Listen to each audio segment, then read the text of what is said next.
बढ़िया।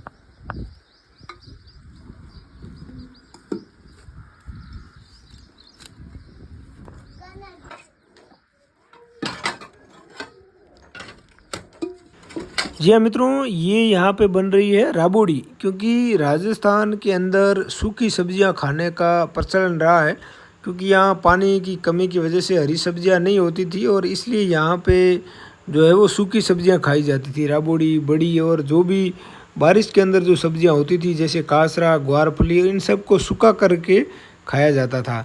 तो ये जो राबोड़ी की प्रक्रिया है, ये राबोड़ी की प्रक्रिया अभी जो आप देख रहे हैं ये बिल्कुल भी सही नहीं है। मुझे तो ये सही नहीं लगती, आप लोगों का क्या आइडिया है? क्योंकि ये इतनी गर्म है और इसको प्लास्टिक के ऊपर आजकल किया जा रहा है, तो ये जो है वो स्वास्थ्य के लिए हानिकारक है। और पहले जो ये बनती थी ये स्टील की थालियों के अंदर बनती थी और लेकिन अब जो है वो शॉर्टकट अपना लिया गया है, क्योंकि सबको जल्दी काम चाहिए। तो अब थालियाँ कौन उतारे और कौन उसको जो है वो ठंडा करे, इसलिए ये सारा जो है वो प्लास्टिक के ऊपर हो रहा है।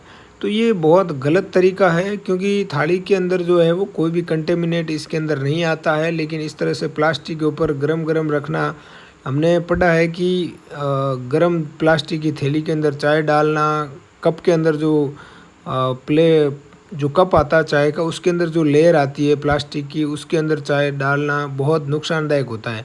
तो ये जो राबड़ी बनाने का तरीका है ये भी आजकल हर घर में अपनाया जा रहा है, लेकिन ये बहुत गलत तरीका है।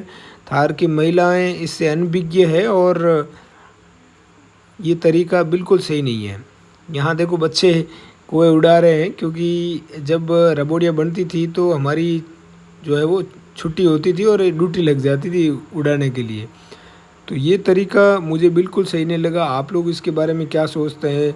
क्योंकि थार के अंदर जो है वो सूखी सब्जियां परंपरागत तरीके से बनती थी, तो अब ये तरीका नया आया है और इस तरीके से जो है वो प्लास्टिक के ऊपर बनाना कई सारे रोगों को आमंत्रण देने जैसा है। हालांकि ये थोड़ी कम समय में बन जाती है, लेकिन टाइम लगता है, लेकिन ये स्वास्थ्य के लिए हानिकारक है।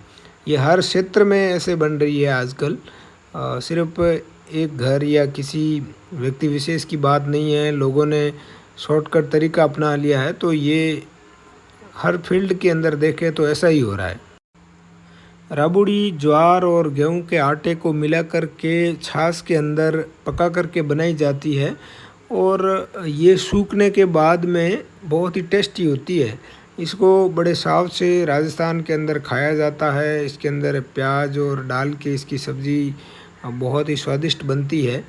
और ज्वार जो है वो खट्टी होती है और छाछ के अंदर मिला करके इसको बनाया जाता है। तो चूल्हे के ऊपर पूरी तरह से इसको पकाया जाता है। उसके बाद में थालियों के अंदर डाला जाता था। सर्दियों में ये बनती थी, क्योंकि सर्दी पड़ती थी तो जल्दी ठंडा होती थी।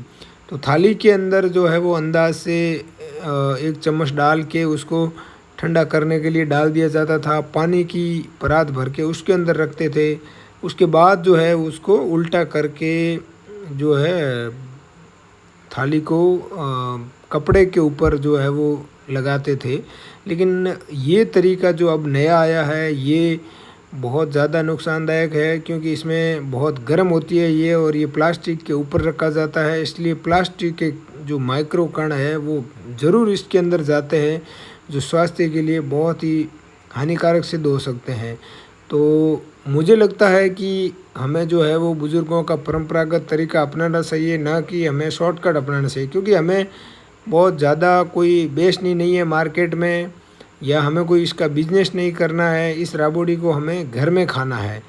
तो इसीलिए सभी से रिक्वेस्ट है कि आप लोग जितना हो सके इसे इस प्लास्टिक के ऊपर न बनाएं, स्टील की थालियों का यूज़ करें और उसके अंदर डाल के जो अपना पुराना तरीका है उसी से राबड़ी बनाएं।